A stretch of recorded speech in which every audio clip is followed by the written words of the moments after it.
why did God choose to destroy the world in the day of Noah so early on, relatively speaking, when he knew the salvation plan from before the beginning?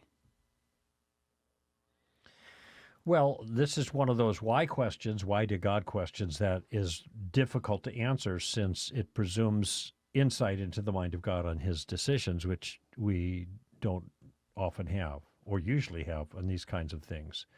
All we can do is speculate, all right? He knew there's a salvation plan, but that doesn't mean it was inappropriate for him to demonstrate his wrath towards sin by judging in a temporal fashion. I mean, I don't entirely understand the logic of the question. Even though he has a salvation plan for the world, how does that preclude, that he knows about, and he knows how it's all going to end, how does that preclude acts of temporal judgment? And there were many of them. The flood was one. Mm-hmm. Book of Revelation has more. And then in between, especially some against, well, like we talked about earlier, the Amalekites, and some against the Jews, God's own people, for their waywardness, for doing the same thing that the Canaanite cultures were punished for doing for so many years.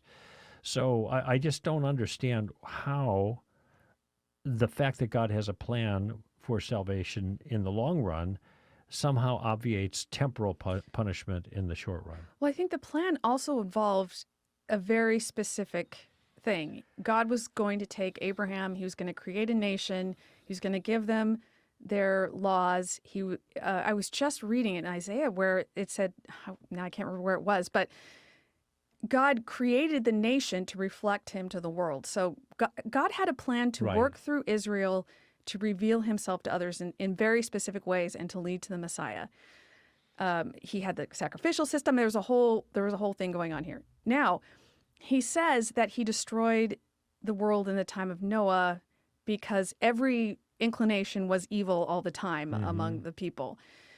So basically, he's limiting evil. He's creating a world where he can do this plan, which requires, like I said, creating a culture that can reflect him to the world. Mm-hmm. Now, if the world is so far gone that the culture is perpetuating a kind of evil that is just beyond anything that God wants to use to work with, then he can definitely remove that from the world. And I think you're right. I think he was also revealing his judgment to people. Mm-hmm. Throughout the Bible, they point back to the flood. Peter does that a lot. They do that in the New Testament too, but they look back to God's judgment, and that also is part of his plan, because showing that he's just and there will be judgment is part of creating a nation and revealing himself. Right.